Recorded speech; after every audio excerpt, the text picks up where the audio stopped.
안녕하세요. 저는 키가 작은 40대 여자입니다.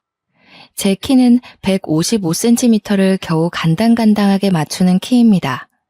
우리 어머니도 키가 작은 편이라 저도 어릴 때부터 키가 작을 것이라고 예상하긴 했었는데 이 정도로 안 클 줄은 몰랐다고 하시더라고요.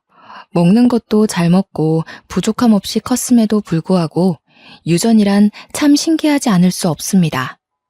반면 제 남편은 엄청나게 키가 큰 사람이었어요. 사람은 자기에게 반대되는 사람에게 끌린다고 하잖아요. 그래서였을까요? 남편에게 한눈에 반해서 제가 졸졸 쫓아다녔고 결국 저에게 두 손 두 발을 닫은 남편은 저와 결혼까지 골인했습니다. 저와 남편이 연애할 시절 사람들이 뭐라고 우리 커플을 불렀는지 아세요? 바로 고목나무와 붙은 매미였습니다. 남편의 키와 제 키가 30cm나 차이 났기 때문이에요. 저와 저희 어머니의 키가 매우 작다고 했었죠. 하지만 시댁 식구들은 정말 키가 무지하게 컸었습니다. 상견례 자리에서 고개를 하늘로 치켜들고 봐야 할 정도로 키 차이가 어마무시했어요. 시부모님도 남편의 형제들도 전부 키가 크더라고요. 제가 왜 시작부터 키 이야기를 꺼냈는지 대충 짐작이 가시나요? 바로 남편이랑 연애 후 결혼을 준비하는 상견례 자리에서 시어머니께서 제 키를 가지고 불만을 가지셨기 때문이었어요. 시어머니께서는 손이 귀한 집에 시집을 와서 아들만 내리 4명을 낳으신 아주 장군 같은 사람이었습니다. 시어머니의 시부모님, 그러니까 남편의 친조부모님께서 시어머니를 엄청나게 아꼈다고 들었습니다. 기골이 장대하고 키가 커서 아들을 줄줄이 낳을 거라고 귀가 닳도록 이야기를 하셨다고 했어요. 그러면서 상견례 자리에서 저에게 한마디 하시더라고요. 사돈댁은 딸만 둘이라지요? 예, 제가 딸만 둘을 낳았습니다. 그런데 무슨 문제라도... 아닙니다. 문제는 없죠. 단지 사돈이 키가 작아서 딸만 줄줄이 낳은 것 같아서 하는 말이죠. 우리 집은 손이 귀한 집안이라 아들을 낳아야 하는데 워낙 며느리 될 아이가 키가 작아서 가능할지 모르겠네요. 키랑 자식 성별이 상관이 있나요? 우리 시부모님께서 키가 크고 기골이 장대한 여자가 아들을 낳는다고 하셨거든요. 근데 우리 며느리 될 아이도 160은커녕 150도 안 되어 보이니 아들을 낳을 수 있으려나? 사돈, 무슨 말씀이 그러십니까? 세상에 여자 키로 아들, 딸 가르는 법이 어디 있습니까? 우리 딸아이가 작긴 하지만 그건 자식들 성별과는 상관없다고 생각합니다. 그런데 보세요. 저는 키가 커서 아들만 넷이고 키가 작은 사돈은 딸만 둘이잖아요. 아들 없어서 말년이 든든하진 않으시겠어요? 저희 어머니는 화가 나셨는지 찬물을 벌컥벌컥 들이키셨습니다. 하지만 상견례 자리가 자리이니만큼 소란스럽게 굴진 않으셨어요. 다만 상견례가 끝나고 집으로 돌아오는 차 안에서 이 결혼을 꼭 해야겠느냐 하시며 물어보셨습니다. 사실 저는 어머니께서 제가 어릴 때 이혼하셨던 터라 아버지가 없이 컸거든요. 가뜩이나 신경 쓰일 게 많은데 시어머니께서 계속 아들, 우리 아들 하시니 걱정이 이만저만이 아니셨나 봅니다. 저도 솔직히 시어머니께서 상견례 자리에서 저런 이야기를 꺼내실 줄은 상상도 못했던지라 조금 걱정이 되긴 했고요. 아무래도 나는 영 찝찝하다. 네가 어디가 모자란 것도 아니고 키는 뭐 큰 애들은 크고 작은 애들은 작은 거지. 그게 마음대로 됐으면 무슨 세상에 키 작은 사람이 어딨어? 아휴, 엄마 너무 신경 쓰지 마. 내세울 게 그것뿐이신 분이라 그런가 봐. 어떻게 신경을 안 쓰니? 네가 그런 집으로 시집을 가겠다는데 아주 그냥 아들 하는 꼴이 영 마음에 안 든다. 내가 엄마한테 2배로 더 잘할게요.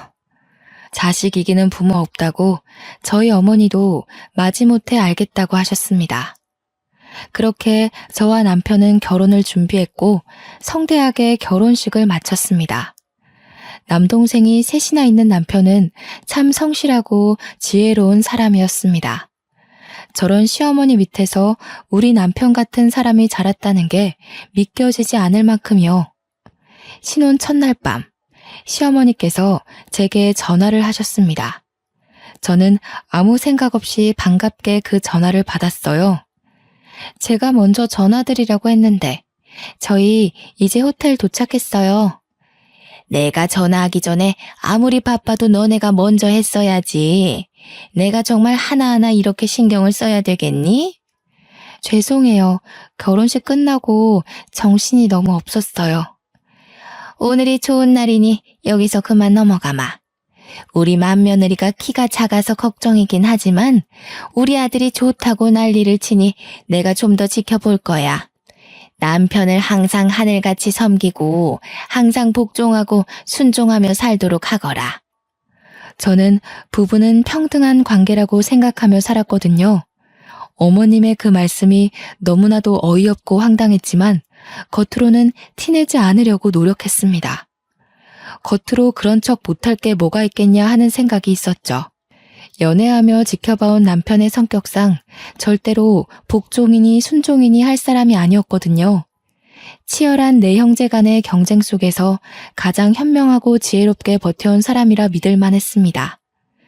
전화를 끊고 누구냐고 묻는 남편의 질문에 저는 가림없이 전부 다 솔직하게 말했습니다. 어머님이셔. 내가 키가 작아서 걱정이라고 하시네? 정말 쓸데없는 미신이라고 생각해. 그냥 한 귀로 듣고 한 귀로 흘려. 그뿐만 아니라 나한테 항상 당신을 섬기고 복종하고 순종하며 살으라네. 부부는 평등한 관계지. 당신이 무조건 나한테 맞출 필요 없어. 그러니까 그냥 앞에선 내내 장단 맞추고 우리는 알아서 잘 살자. 제가 원하던 대로 대답해주는 남편에게 뽀뽀를 한 뒤 저희는 신혼 첫날 밤을 보냈습니다. 그렇게 신혼여행을 즐겁게 마치고 양가에 인사를 드리러 간 날 저는 또 한 번 기함을 토하고 말았죠. 친정에서는 어머니께서 상다리가 부러지게 밥을 차려주시고 혹여라도 저희가 피곤할까 이것저것 하나하나 신경을 써주셨어요. 남편도 몸둘 바를 모르겠다면서 어머니께 진심으로 감사 인사를 했고요. 저는 그런 남편과 저희 어머니를 보면서 가슴 한켠에 차오르는 뿌듯함을 숨길 수가 없더라고요. 이런 게 바로 가족이고 화합이지 하는 생각이 들었습니다. 남편 없이 혼자 고생하며 저를 키우셨던 어머니께서 든든한 사위를 맞이한 것 같다면서 매우 기뻐하셨거든요. 그렇게 분위기 좋은 상태로 시댁에 갔는데 시댁의 분위기는 심상치 않았습니다. 제가 도착하자마자 일단 절부터 하라고 하시더니 앉아서 덕담을 가장한 무리한 요구를 하셨어요. 다른 건 필요 없다. 우리 집안은 손이 귀한 집안이니 아들을 낳거라. 고추가 아니면 아무짝에도 쓸모가 없어. 손이 귀한 집이라고 하기엔 남편의 동생 3명이 전부 다 남자인데 말이죠.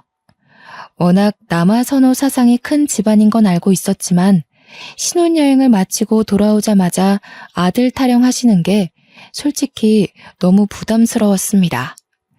제가 어떤 대답을 해야 할지 몰라서 우물쭈물하고 있자 남편이 옆에서 심드렁하게 대꾸를 대신 해주었습니다. 나는 딸 낳고 싶은데 형제들만 있다 보니까 애교 있는 딸 낳아서 예쁘게 키우면 그것도 너무 행복할 것 같네.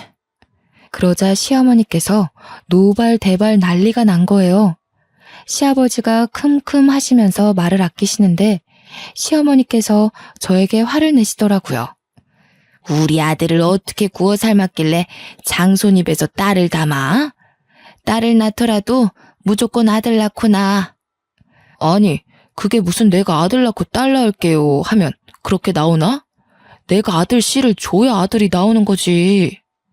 남편은 이죽거리면서 대꾸했습니다.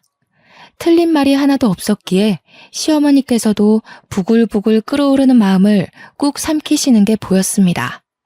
저는 속으로 너무 통쾌해서 소리를 지르고 싶은 심정이었고요. 둘째, 셋째, 막내 도련님도 저에게 인사를 하시더라고요. 막내 도련님은 정말 막내답게 큰 형을 잘 따랐었는지 저에게 너무나도 살갑게 대해주셨습니다. 신혼여행에서 재미는 있었는지 형이랑 어떻게 알게 되었는지 정말 첫사랑 이야기를 해달라고 조르는 여고생처럼 찰싹 달라붙어서 이것저것 물어보시더라고요. 저는 막내 도련님에게 알게 모르게 정이 쓱 들었습니다. 이 집안에서 왠지 제 편을 들어줄 사람은 남편과 막내 도련님 뿐이겠구나 하는 생각이 들었기 때문이었어요. 정말 제 생각처럼 둘째, 셋째 도련님은 저에게 시큰둥해하면서 약간 비협조적이더라고요. 시어머니의 말씀대로 아들이 최고지 하는 사상을 가지고 있는 것 같았습니다. 제가 무슨 말을 걸어도 퉁명스럽게 네네 하고 대답하는 게 전부였고 대화를 이어가려고 노력하지 않았어요. 제가 조금 의기소침해져 있자 막내 도련님이 제게로 슬쩍 다가와서는 숨겨진 이야기를 해주었습니다. 사실은 저희 부모님께서 첫째 형님께 재산의 반을 물려주겠다고 선포를 해두어서 저래요. 배알이 꼴려서 형수님께 괜히 핀잔 드는 거예요. 남아 선호 사상이 워낙 크고 첫째 아들에 대한 집착이 남다르다는 것을 애초에 느끼긴 했지만 재산의 반을 준다는 소리는 처음 듣는 소리라 조금 놀랐습니다. 시댁이 원래 살던 시골 동네 일대의 땅을 전부 가지고 있다는 이야기는 남편에게 미리 들어서 알고 있었거든요. 그것의 반이 우리 남편에게 온다고 생각하니 속물이라 생각하셔도 할 말 없을 정도로 기대가 조금 되긴 하더라고요. 그 땅이 토양이 좋고 해가 좋아서 농사를 지으면 농작물이 쑥쑥 크는 비옥한 땅이라고 들었거든요. 물론 재산의 반을 받기로 했다는 우리 남편은 정작 별 생각 없어 보이긴 했지만요. 남편은 농사와는 거리가 먼 사람이었습니다. 공장 기술 관리직으로 일하고 있었고 그 자격증을 따기 위해 20대 초반부터 죽어라 공부했다는 걸 알고 있었거든요. 몇 번의 고백 끝에 얻어낸 자격증이라 자기 일에 자부심도 있었고요. 저는 그런 남편의 성실한 모습에 반했던 터라 남편이 관심 두지 않는 땅에 저 또한 관심을 끊기로 했습니다. 그렇게 시간이 흐르고 흘러서 신혼생활에 서로 적응하고 깨를 볶던 어느 날이었습니다. 남편은 평소와 다름없이 출근을 했고 저 또한 회사에 출근을 해서 정신없이 일을 하고 있었습니다. 아무런 문제도 없는 날이었어요. 꿈자리가 뒤숭숭하지도 않았고 기이한 일이 일어나지도 않았던 지극히도 평범한 하루였죠. 하지만 점심시간이 지나서 걸려온 한 통의 전화에 저는 온 세상에 시커멓게 변하는 듯한 기분을 겪게 되었습니다. 남편이 사고를 당했다는 이야기를 듣게 되었거든요.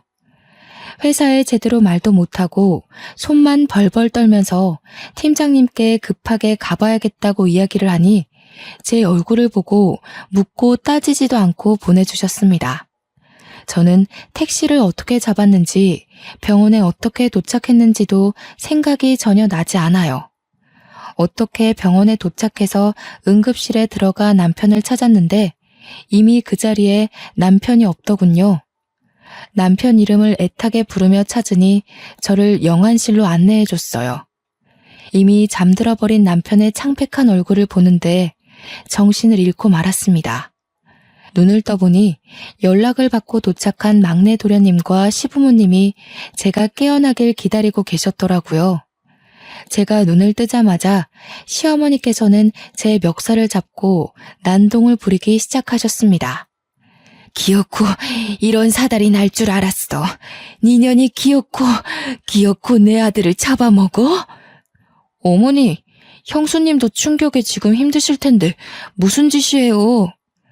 자식을 잃은 나만큼 속이 상하겠느냐. 아이고, 이래서 키 작은 것들은 불경하다고 절대 집안에 들이는 게 아니랬는데. 아이고, 우리 첫째 그렇게 가버려서 어떡하나. 아이고. 저는 눈물만 줄줄 흘리고 있느라 아무 반격도 대꾸도 할 수 없었습니다. 시어머니는 제 멱살을 잡고 계속 쥐어 흔드시며 눈물을 흘리고 소리를 치셨어요. 모든 게 다 제 탓이라고 돌리고 싶으셨겠죠. 남편은 공장 시설 점검을 하다 갑자기 오작동 되어버린 기계에 빨려 들어가 질식사로 사망하게 되었다는 이야기를 추후에 전해 들었습니다. 정말 이야기를 듣는 내내 현실감이 하나도 느껴지지 않아서 꿈속에 있는 것 같았어요. 시어머니는 옆에서 제가 나쁜 년이라고 소리를 치시며 계속 우셨어요. 장례를 치르는 내내 저는 밀랍 인형처럼 바싹 마른 채로 남편의 영정사진만 하염없이 바라보았습니다. 둘째 도련님과 셋째 도련님은 자리를 지킬 생각도 하지 않고 방문한 손님들과 이야기를 나누며 술을 마시기 바빴고요. 유일하게 제 옆을 지키며 끊임없이 저를 위로해준 사람은 막내 도련님 뿐이었습니다. 시부모님은 저와 눈이 마주칠 때마다 저에게 욕설을 퍼부었고요. 저는 남편을 잃은 슬픔도 컸지만 못내 저를 비난하는 시선을 더 견디기 힘들었습니다. 그렇게 남편을 장지에 묻을 때에도 저는 한 발자국 뒤에 서서 남편이 땅속에 묻히는 걸 지켜봐야 했어요.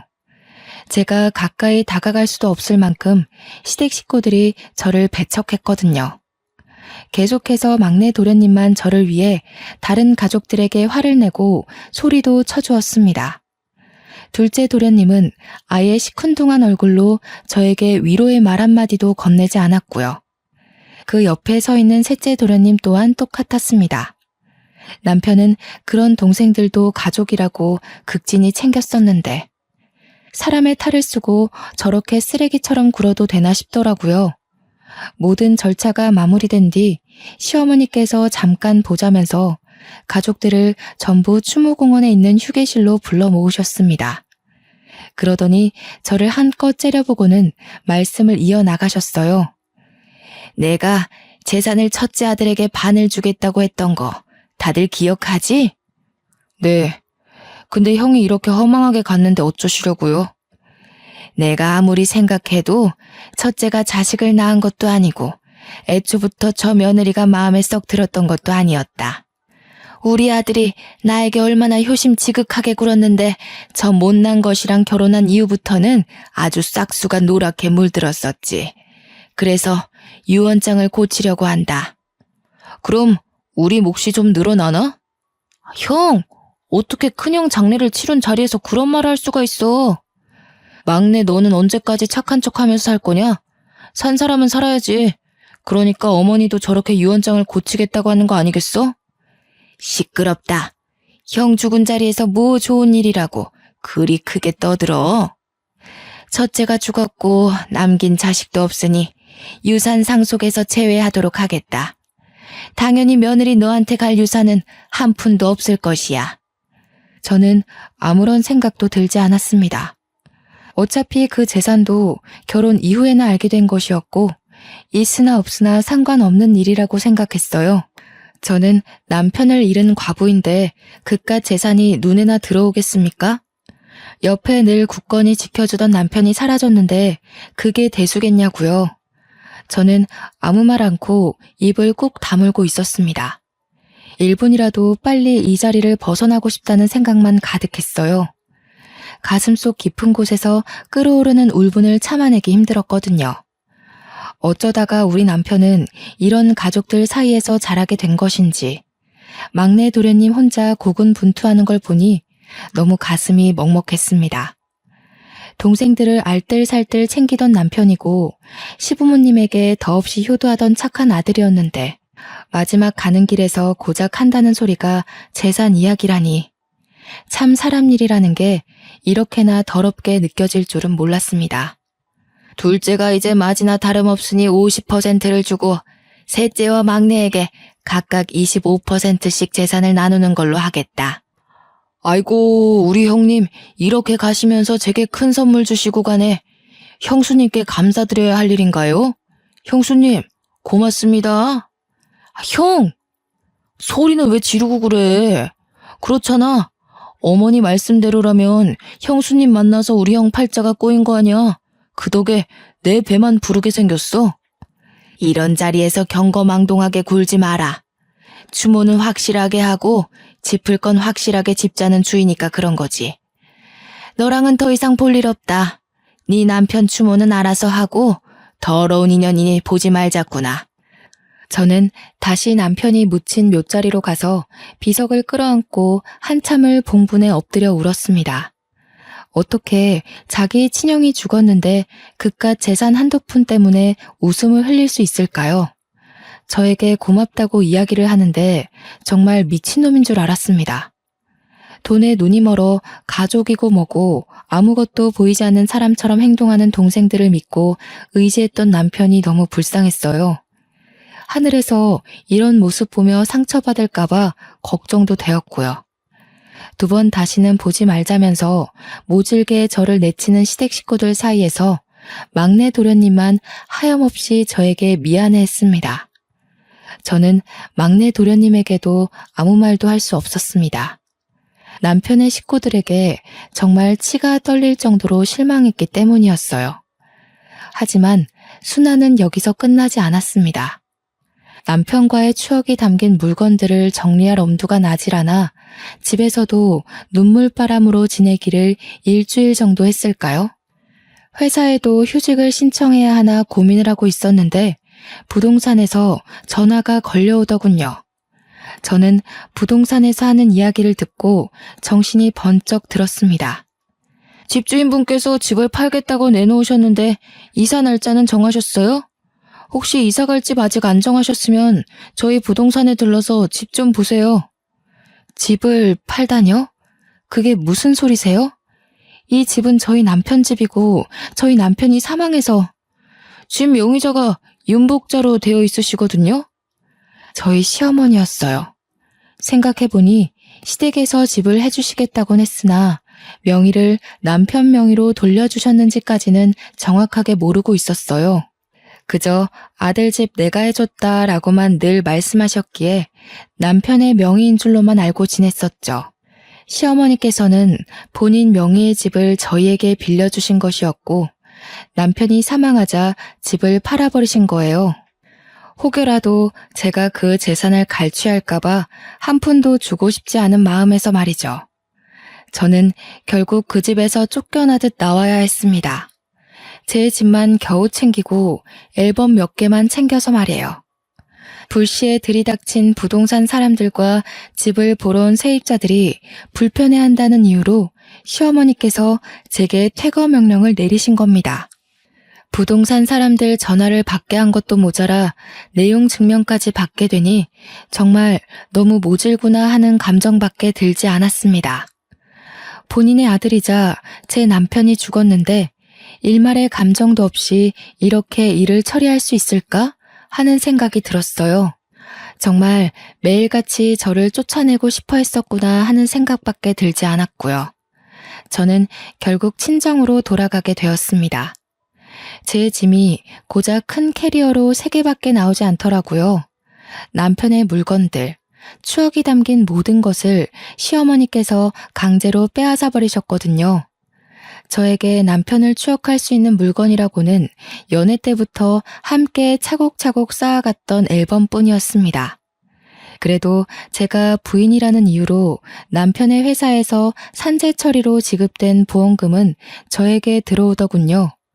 하지만 그 돈은 적금으로 묶어 한 푼도 사용하지 않기로 결심했습니다. 남편이 저에게 준 마지막 선물이니까요. 위로금이 넉넉할지라도 제 옆에 남편이 없다는 사실이 너무 개탄스러웠습니다. 친정 어머니께서도 제가 넋이 나가 집으로 돌아오자 저를 붙잡고 한참을 우셨습니다.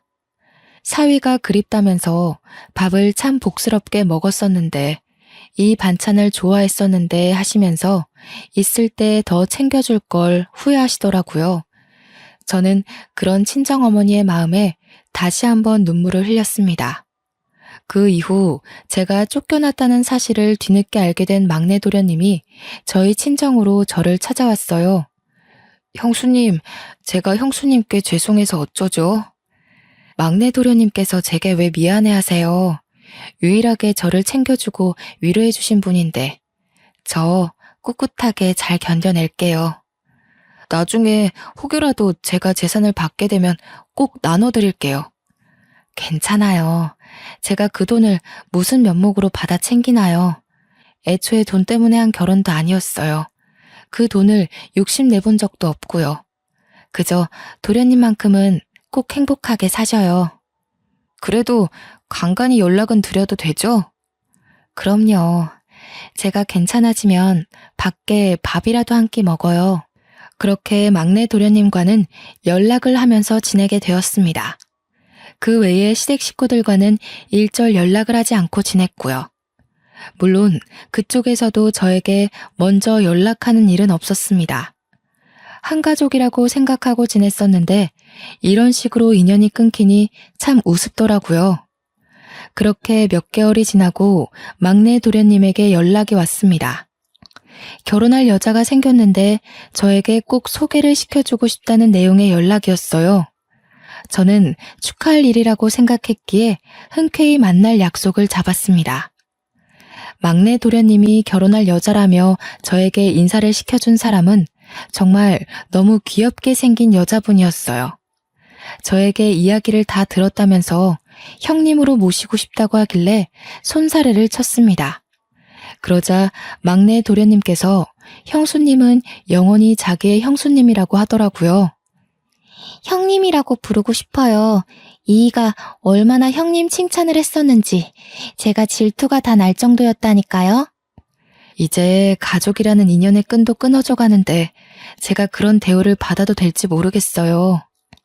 무슨 소리를 하시는 거예요? 언제까지고 저의 큰 형님의 하나뿐인 가족이신데 그런 식으로 말씀하시면 섭섭합니다, 형수님. 늘 이렇게 마음 써줘서 너무 고맙습니다. 형님, 제가 아무리 그래도 마음 붙일 사람이 형님뿐인 것 같아요. 그러니까 저를 도와주신다 생각하시고 내치지 말아주셔요. 저는 그 고운 마음씨에 반했습니다. 끼리끼리 만난다고 둘째 도련님과 셋째 도련님은 결혼해서도 시댁에서 얼굴을 본 게 손에 꼽힐 정도였거든요. 하지만 결혼도 하기 전에 저를 찾아와 이렇게 인사까지 해주니 제가 얼마나 고마움을 느꼈겠어요? 따지고 보면 이제 가족이라 하기엔 너무 먼 사이인데도 불구하고요. 하지만 한 가지 걱정되는 부분이 있었습니다. 아담하고 귀여운 막내 동서의 키가 걱정이었어요.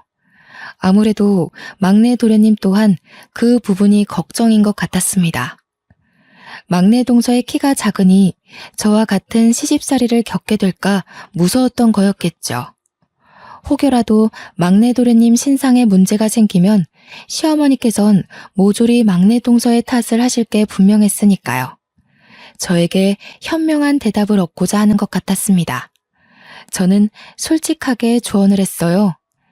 키 때문에 걱정이신 거죠? 솔직히 겁이 나지 않는다면 그것도 거짓말이겠네요. 막내 도련님께서 잘 막아주시면 괜찮을 거예요. 거기다가 맏며느리도 아니니 저보다 덜할 수도 있어요.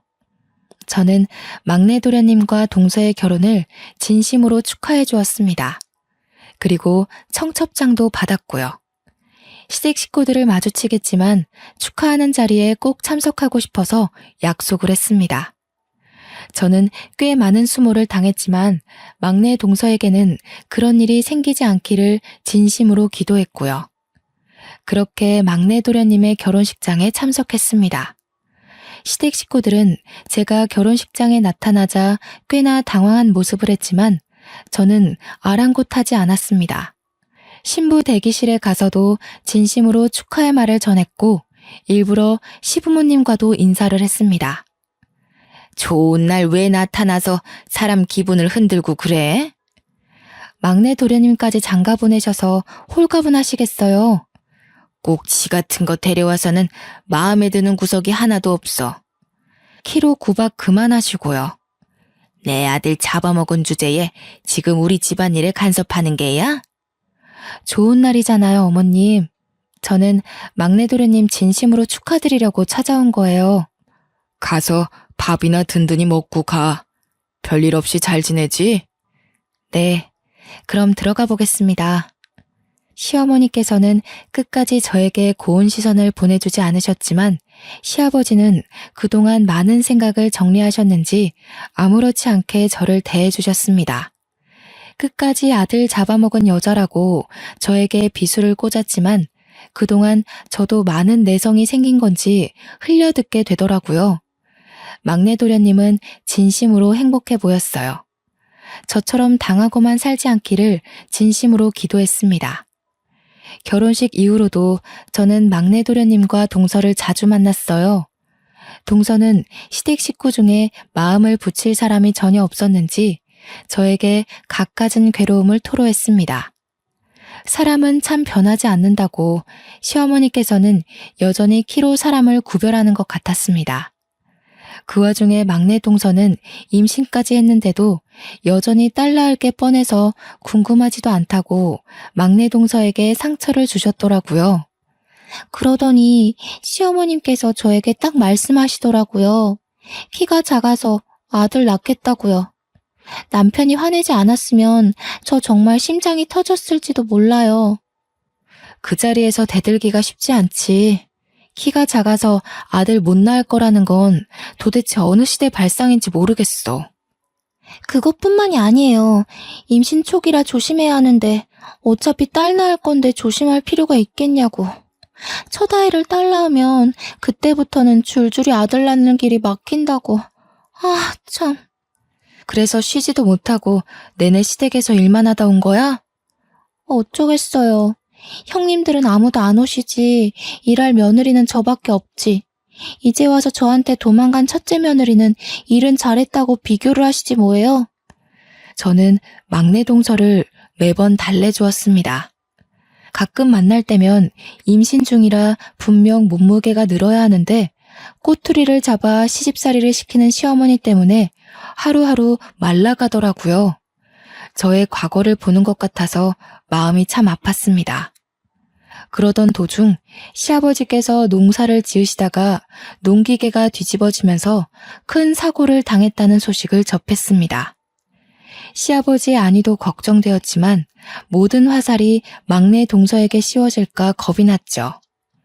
시아버지께서는 시름시름 앓다가 결국 첫째 아들 옆에 묻히게 되었습니다. 당연히 저도 장례식장에 참석을 했어요. 일찌감치 찾아뵙고 싶었지만 제 일이 바빠 발이 나는 날 오전에서야 장례식에 참석할 수 있었고 추모공원까지 함께 참석했습니다.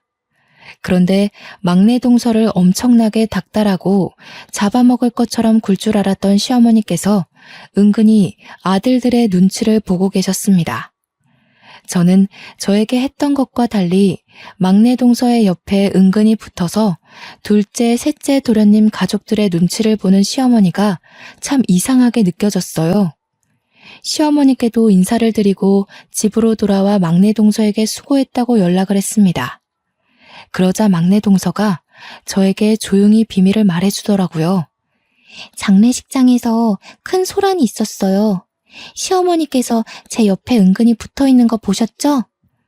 무슨 소란이 있었길래 그래? 나는 막내 동서한테 덮어 씌울 줄 알고 솔직히 걱정 많이 했어. 글쎄, 둘째, 셋째 형님들이 유산을 내놓으라고 어머님을 협박하듯 겁을 주시더라고요. 그 재산 다 들고 죽으면 무슨 소용이 있냐면서 아버지도 돌아가셨는데 당장 내놓으라고요. 뭐? 장례식장에서 그랬단 말이야? 저랑 남편이 얼마나 놀랬겠어요. 남편은 형들 말리고 저는 어머님 옆에 서서 그러지들 마시라고 소리 지르고 시어머니께서 자기 죽거든 가져가라고 울면서 소리치시고 금이야 오기야 키운 아들들이 돈 때문에 하극상을 벌이니 어머님도 엄청 놀란 눈치시더라고요. 그전까지는 이렇게 대놓고 달라고 한 적이 없었대요. 그래서 어머님은 지금 어디 계신데? 형님들이 죽일 것 같은 기세로 달려드니 무서우셨겠죠. 그래서 지금 저희 집에서 지내고 계셔요. 다행히 저희 집에 오신 뒤로 시집살이며 구박이며 하나도 없이 조용히 지내고 계세요. 그렇게 시집살이를 시키더니 못돼 먹은 아들들에게 결국은 이런 꼴로 쫓겨나듯 도망치게 된 거였죠. 저는 고소하다는 생각이 들면서도 말년이 참 힘드시겠다 싶었습니다. 동서에게 잘 이겨내라고 말한 뒤 한동안 까먹고 지내고 있었어요. 한 달이 좀 지났을까 갑자기 막내 동서에게 급하게 연락이 오더라고요. 형님, 혹시 시어머니께 연락받은 거 없으셔요? 없는데? 왜? 무슨 일 있어? 제가 거의 출산이 임박해서 마지막 진료를 보러 산부인과에 갔다 온 사이에 시어머니께서 사라지셨어요. 울면서 소리치는 동서가 걱정되어 저는 집에서 일을 하고 있다가 당장 동서네 집으로 달려갔습니다. 집은 난장판이고 경찰도 와 있더라고요. 경찰은 강도 사건으로 생각하고 조사를 하고 있다고 지문이며 발자국 같은 걸 채취하고 있었습니다. 엘리베이터 CCTV 화면에 복면을 쓴 남자 둘이 동서네 집 층에 내렸고 복도 CCTV에도 문을 열고 들어온 흔적이 남아 있었습니다. 동서는 울면서 경찰의 말에 성실하게 대답을 하고 있었어요. 저는 만삭인 동서에게 무리가 갈까봐 무척이나 걱정이 되었습니다. 아, 생각났어요. 저 집에 아이가 태어날 걸 생각해서 거실이랑 안방에 홈 CCTV를 며칠 전에 설치해뒀어요. 움직임을 감지하는 CCTV라 아마 찍힌 게 있을지도 모르겠어요. 동서는 헐레벌떡 컴퓨터를 켜서 녹화된 부분이 있는지 찾아보기 시작했어요. 그러자 파일 여러 개가 있더라고요. 거실 CCTV를 확인하는데 복면을 쓴 남자 둘이서 집으로 들어와 시어머니를 막 잡아당기고 난투를 벌이고 있더라고요. 그 순간 시어머니께서 한 남자의 복면을 확 벗겨내는데 저는 정말 큰 충격을 받았습니다. 복면 밑에 숨겨진 얼굴이 둘째 도련님이었기 때문이었어요. 소식을 듣고 달려온 막내 도련님은 그 화면을 보고 화를 숨기지 못했고 경찰은 아는 사람인지 물어보았습니다.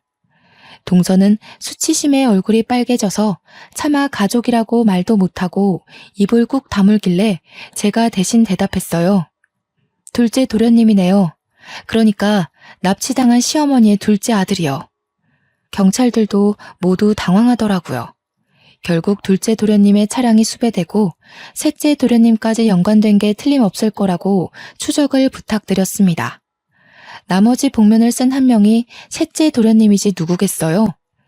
이틀을 꼬박 추적하고 저는 그동안 막내 동서의 옆에서 무리가 가지 않도록 자리를 지켰습니다. 경찰이 시어머니를 찾은 것 같다는 연락을 했고 저희는 한달음에 이름도 모를 야산으로 달려갔어요. 정말 아무것도 없는 동네 야산이라고 하기엔 꽤 큰 산속에서 시어머니가 발견되었습니다. 추위에 발가락은 다 동상을 입어서 당장 응급처치가 필요한 지경이었습니다. 추위를 피하려고 낙엽 속에 들어가 체온을 높이려고 했다는데 이 추운 겨울바람에 낙엽 속에 들어가 봤자 땅이 꽁꽁 얼어있는데 무슨 소용이 있었겠습니까? 막내 동서는 그런 시어머니의 모습을 보자마자 울고 불고 난리가 났고요. 시어머니께서도 불이 나게 찾아온 저와 막내 동서 그리고 막내 도련님을 보자마자 오열을 하셨습니다. 그깟 재산이 뭐라고 하시면서 우시는데 마음이 참 불편하더라고요. 시어머니께서는 병원에서 안정을 찾고 기본적인 검사를 마친 뒤 발가락 동상 치료를 받기로 했습니다. 경찰들도 입원실에 찾아와 시어머니께 진술을 받아갔고요. 결국 둘째 도련님과 셋째 도련님은 검찰로 넘겨지게 되었습니다. 뉴스에서도 얼마나 대대적인 보도를 하던지 주위 사람들이 도련님들 이야기인 걸 모를 수가 없겠더라고요. 당연히 살인미수로 두 사람 모두 재판에 넘겨지게 되었고 유산에 눈이 멀어 버린 짓이라는 게 밝혀졌습니다. 아이러니하게도 존속 살인미수로 인하여 유산을 받을 자격 또한 박탈되었고요.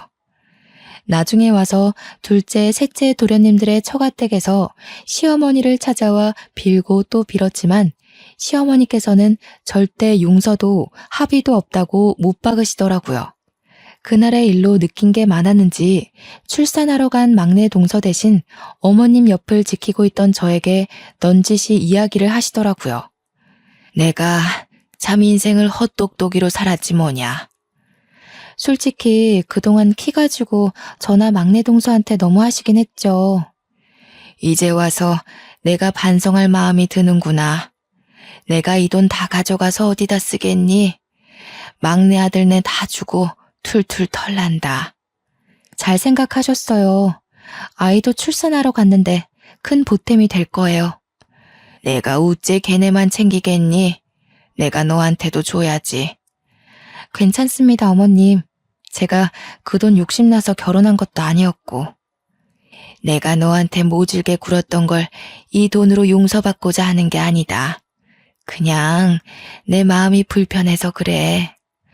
우리 첫째 아들 몫이다 생각하고 받아두거라. 나중에 시어머니께 이야기를 들은 막내 도련님도 제게 그 돈을 꼭 받으라고 하더라고요. 결국 저는 유산 중 10억을 상속받게 되었습니다. 막내 동서는 떡두꺼비 같은 아들을 무사히 출산하였고요.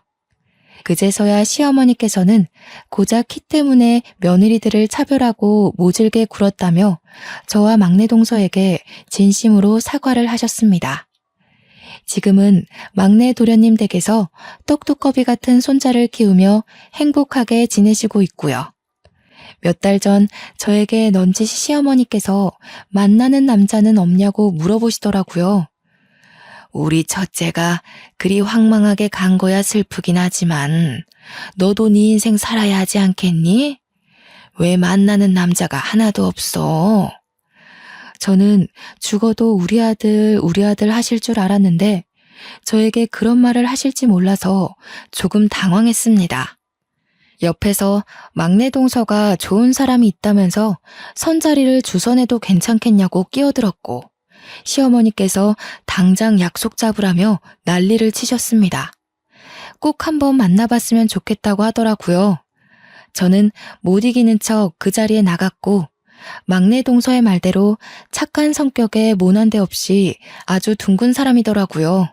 성격도 취미도 생활 패턴까지 잘 맞아서 며칠 전 결혼식을 올리고 신혼여행까지 조촐하게 다녀왔습니다.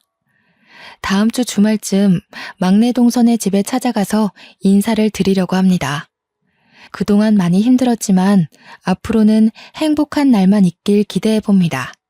감사합니다.